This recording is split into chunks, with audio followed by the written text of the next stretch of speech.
The courtroom was packed. Rows of plain black coats and bonnets filled one side. The Amish community sat in stunned silence, their faces unreadable, their grief buried under layers of discipline and faith. On the other side, the townspeople, whispering, watching, unable to look away from the story that had shattered their perception of both worlds. Sarah and Tom Williams sat side by side at the defense table, but they were miles apart. Tom looked older now, his shoulders hunched, his hands trembling. He pled guilty to voluntary manslaughter and obstruction of justice. His confession had spared the community a prolonged trial, but not himself.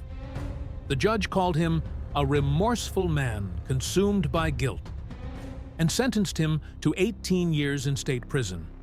No parole before 12. Tom nodded when the sentence came down. He didn't fight it. He never even looked back at Sarah, because Sarah was something else entirely. She claimed innocence, that she never meant for it to go that far, that she was caught in something beyond her control, that Dean had pursued her. But the evidence told another story. The secret messages, the stained clothes, the missing timeline, the witnesses who had seen them together, over and over again. In the eyes of the jury, she wasn't just negligent, she was deliberate. Sarah was convicted of involuntary manslaughter and conspiracy to conceal a crime. The judge, unmoved by her tears, gave her 10 years. When the verdict was read, there were no outbursts, no screams, just a long, quiet exhale from Dean's father, a man whose grief had no words left.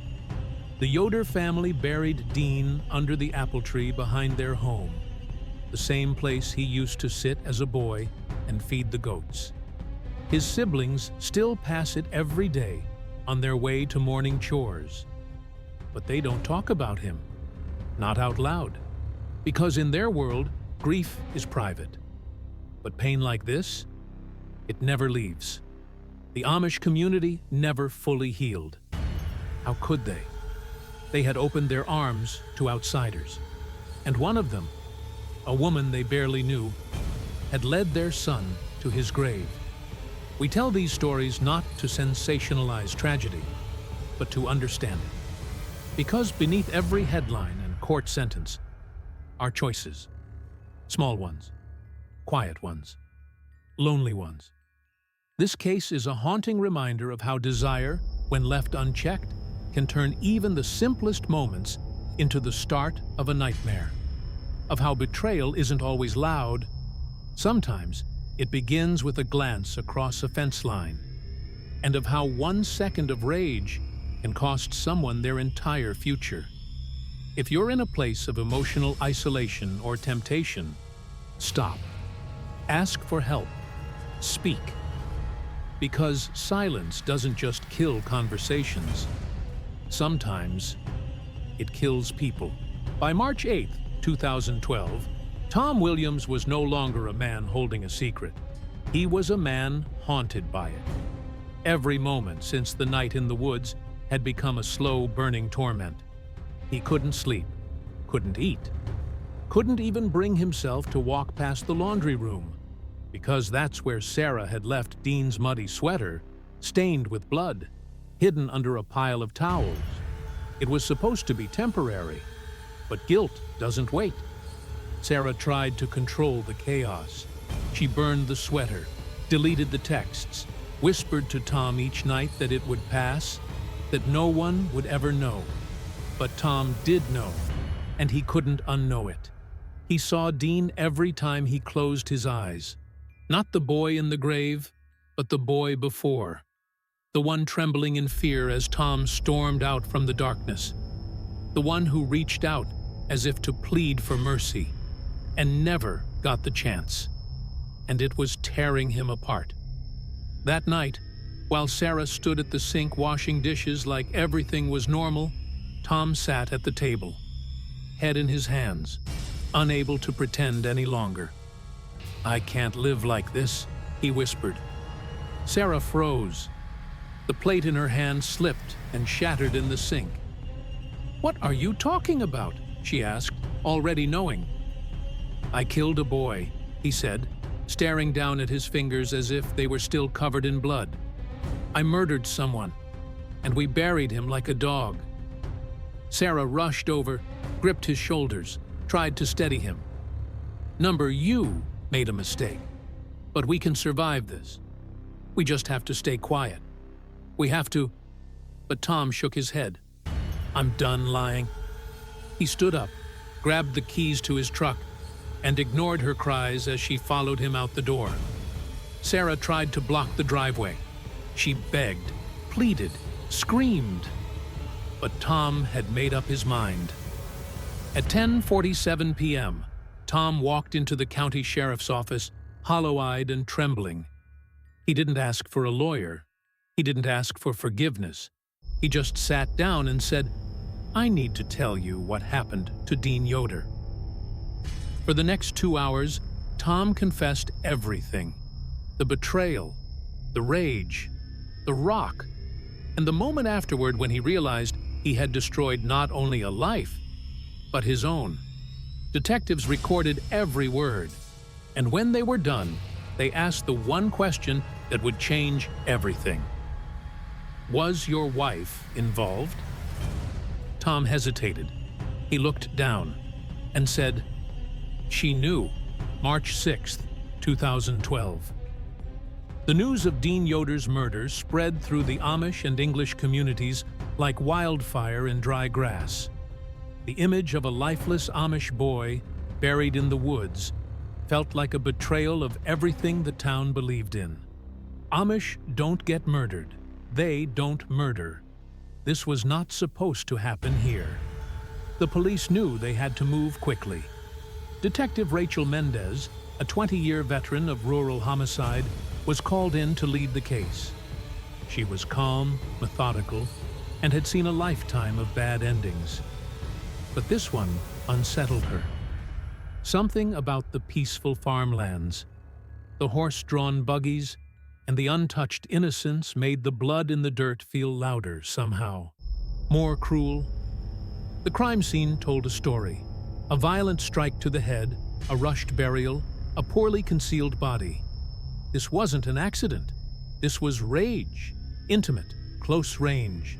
It screamed personal, and personal meant someone local. Detectives canvassed both the Amish homesteads and the English households nearby. Most knew Dean. Everyone liked him. But one name kept surfacing. One face had been seen near Dean's buggy in the weeks before he died. Sarah Williams, the lonely woman at the edge of the property. Neighbors had noticed her out near the fence often, sometimes waving, sometimes talking. One even mentioned seeing her walking near the Yoder property after sundown. It was enough to raise eyebrows. So they brought her in. Inside the cold, gray interrogation room at the township sheriff's office, Sarah sat with her hands clasped tightly in her lap. She wore no makeup. Her eyes were ringed with sleeplessness. She looked like a woman barely holding herself together. Detective Mendez didn't start with threats. She started with silence. Let Sarah talk first. But Sarah said very little. "I didn't know the boy well," she claimed. "He was polite, that's all." No one believed her. Mendez asked where she was on the night of March 3rd. "Home," Sarah answered, eyes darting. "Alone. No alibi, no witnesses, no phone activity." Mendez pressed harder. Had she seen Dean recently? Spoken with him? Sarah's answers got shorter. Her body stiffened. "I'm not involved in this," she said. "Whatever happened to him, it wasn't me." But outside that room, the walls were already closing in, because Sarah wasn't the only one the police were watching. They knew about Tom. His truck was seen circling the Amish property late that night. A local farmer remembered hearing angry voices echoing from the woods. Another had seen headlights flicker near the clearing around 10 p.m. The timelines were overlapping. The lies were unraveling. And at home, the guilt was starting to rot from the inside out. Tom barely slept. He sat in the living room all night, eyes fixed on the front door, as if the knock of justice was inevitable. Sarah tried to stay calm. She urged him to keep quiet, to hold it together. But Tom was cracking. And when the police came knocking again, it wouldn't be for questions. It would be for the truth. The sun rose, like it always did, over the fields of Lancaster. But that morning, something felt different. The birds still sang. The cows still stirred. But inside the Yoder farmhouse, there was a silence that was wrong. Dean hadn't come home, and that was impossible. He was Amish. He obeyed. He never missed morning chores, never stayed out past curfew, never strayed far from his family's routines, until last night. John Yoder, his father, had woken before dawn like he always did, expecting to see Dean at the barn. But the stall doors were still latched, the hay unturned, the tools untouched. He waited. Minutes passed, then an hour. Still no sign of his son. At first, John assumed Dean had gone to visit one of the cousins up the road. Maybe he was helping mend a fence or deliver milk. But by mid-morning, when Ruth, Dean's mother, began pacing the kitchen with shaking hands, John felt something he hadn't felt in years. Dread. He gathered the other men from the community, neighbors, cousins, elders. They searched the fields, called out his name, rode in buggies along the dirt paths he usually traveled. Still nothing. No footprints, no notes, no clues. Just a tightening in John's chest and a growing suspicion he refused to name. It wasn't until noon that John made his way toward the edge of the woods near their boundary fence, a place Dean sometimes liked to walk alone, where the trees offered quiet. That's when he saw it. Dean's buggy, abandoned. It sat off the dirt road, half concealed by brush. Wrong place, wrong time. John stopped breathing. He stepped down, walked toward it, calling his son's name. No answer. Then, something caught his eye. A glint of red on the leaves. A trail. Blood. His legs moved before his mind could catch up. Through the brush, into the trees. And then he saw it. A shallow mound, covered haphazardly with broken branches and wet soil. The kind of covering not meant to preserve, but to hide. He dropped to his knees. Hands trembling, he brushed away the leaves. And there he was. Dean. His face pale. His clothes soaked in dried blood. His body cold. John let out a sound that didn't even sound human. A broken howl that shattered the silence of the woods and echoed through the trees. The kind of cry that only comes when a father sees the worst version of his child's future. Death. By 6 p.m., police had arrived. The Amish community, once untouched by modern violence, was now swarming with flashing lights and crime scene tape. And while detectives started collecting evidence, one question rang louder than any other. Who would do this to an Amish boy? A question that would soon uncover a secret so twisted.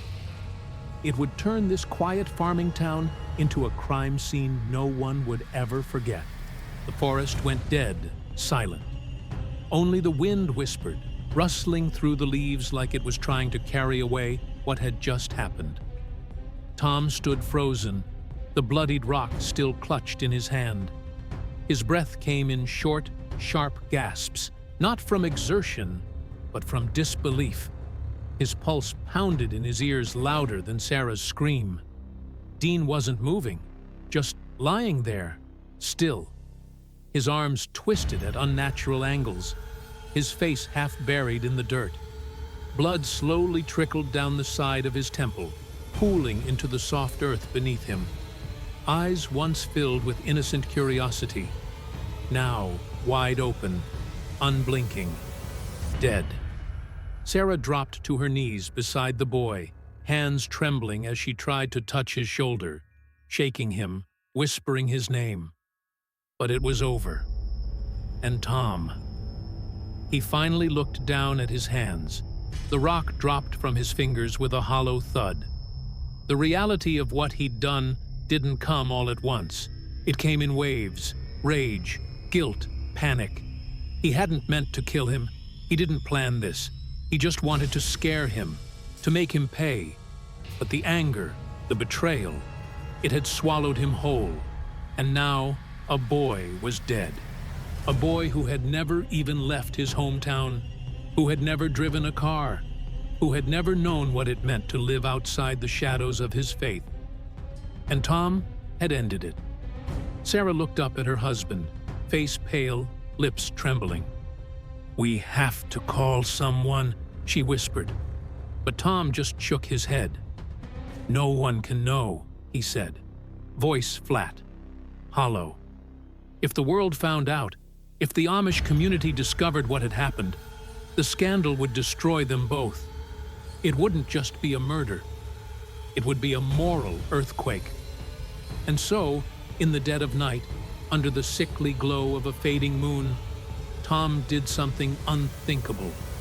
He dragged Dean's lifeless body through the underbrush, digging a shallow grave near the edge of the woods with his bare hands. Sarah stood back, shaking, watching it all, not saying a word. Branches and leaves were scattered on top, just enough to hide the horror beneath. When it was done, the forest looked undisturbed again. But it wasn't. Because buried under that soil wasn't just a body. It was the last breath of innocence. And as they drove back home in silence, neither of them said what they both knew deep down. They hadn't just killed Dean. They had murdered whatever was left of themselves. March 3rd, 2012. The air was cold. Still. The kind of stillness that makes your skin crawl without knowing why. Sarah had been careless that day. She and Dean had met again, this time longer than usual. She told him about the beach, about movie theaters, about what it felt like to wear headphones and get lost in music. Dean had never seen the ocean. He smiled at the thought of it. As they kissed beneath the branches of the clearing, Sarah didn't know that, miles away, her husband Tom was already driving home, earlier than expected, tired of the road, tired of gas stations and greasy food. All he wanted was a warm meal and the comfort of home. But what he walked into was not comfort. It was absence. The lights were on, but Sarah was nowhere to be found. No note, no call, no answer on her phone. Tom's instincts kicked in. Not suspicion, at first, just confusion. But as the hours passed, unease grew into a pounding fear in his chest. He called, again and again. No answer. Then, he drove. He took back roads he hadn't been on in years, circling the edge of the Amish fields, watching for her car or anything unusual. And then he saw it. A buggy, abandoned. Not where it should have been. Not at that hour. His stomach dropped. As he got closer, the clearing opened before him like a wound. There, under the silver moonlight, stood two silhouettes, locked in embrace. A woman's soft laugh. A boy's unsure hands. And Tom froze. He recognized the curve of her back before she turned. Sarah, his wife, and in her arms, a boy. His face was no older than 18 Amish, barely a man. The world tilted, the months of distance, the cold dinners, the strange energy when he called home. It all collided in one moment, a firestorm of betrayal igniting inside him. He didn't shout at first. He just walked forward, slow, steady, like an animal stalking prey. Sarah pulled away from Dean, her mouth open in shock. Dean backed up, terrified. But it was too late. Tom lunged. What came next wasn't a fight. It was an eruption. Fists, screams, a rock. And then sudden silence. Dean lay motionless on the ground, blood pooling around his head. Sarah screamed. Tom stood there, his chest heaving, the rock still in his hand, and the weight of what he had just done crashing down on him like thunder. Everything collapsed in a single blow, and nothing would ever be the same. It started with coincidence, then it became habit, and then it became need. Sarah began finding excuses to be outside when Dean was working. She'd bring lemonade to the fence line, pretend to need help lifting bags of soil. He never refused. She never asked twice. What began as innocent proximity soon turned into secret rendezvous. They started meeting in the woods, just beyond the fields, where no one could see, where no one could judge. The shade of the trees became their chapel, the soft rustling leaves, their confession booth. Dean was nervous, always looking over his shoulder. But Sarah was calm, too calm. She wasn't afraid. For her, the risk was part of the thrill. Their conversations grew longer, more intimate. Sarah began sharing her deepest regrets, the loneliness in her marriage, the way Tom had become more like a roommate than a husband. Dean listened intently, his eyes full of empathy, and something else: desire. The first time they kissed, it was clumsy, hesitant. Dean pulled away, afraid, but Sarah placed her hand on his cheek and whispered, "It's okay. No one will know." It became a mantra. No one will know. No one will know. But secrets like that don't stay buried for long. And while Sarah felt more alive than she had in years, Dean was stepping deeper into a world he couldn't begin to understand. A world with no rules, no fences, only danger. And he was falling fast. Because Sarah wasn't just a woman. She was an escape. And he was the price. Dean Yoder had never broken a rule in his life. Born into a strict Amish family, his world was one of order. Morning chores, Sunday worship, and a future predetermined by tradition. He didn't own a phone, had never watched TV. His days were filled with labor and prayer, his nights with silence and scripture. But turning 18 had sparked something different in Dean. He began asking quiet questions. What was life like outside? What did English movies feel like? What did it mean to fall in love with someone who wasn't part of your world? He didn't voice these questions, of course, not to his father, not to the elders, but he carried them quietly, like forbidden fruit hidden in his pocket. And then there was Sarah. He had seen her for years, the English woman on the other side of the fence. But something had changed. She smiled now when she saw him, asked about the weather, the crops, his family. Their first real conversation happened while he was fixing a broken fence post, and she was watering her tomatoes. It lasted 3 minutes, but it replayed in his mind for hours. Over the next few weeks, they crossed paths more often. At first, it was small talk, but then it became something deeper. Moments that lingered, glances that held too long. Sarah would tell stories about her travels, her favorite movies, the noise and chaos of cities Dean had only heard of. And Dean? He listened like a man seeing color for the first time. He didn't understand what he was feeling, only that he didn't want it to stop. And Sarah, sensing his quiet hunger for connection, offered him the one thing no one else in his life ever had: attention. And just like that, the fence between their worlds began to crumble. Sarah Williams had built a life defined by quiet routines and unspoken compromises. At 35, she lived in a modest farmhouse on the edge of Amish country, where the land rolled gently and the days passed slowly. Her husband, Tom, was a long-haul truck driver, gone for days, sometimes weeks. leaving Sarah behind in a house that grew colder with every lonely evening. In the early years, Sarah believed she could fill the silence, with books, with gardening, with prayer.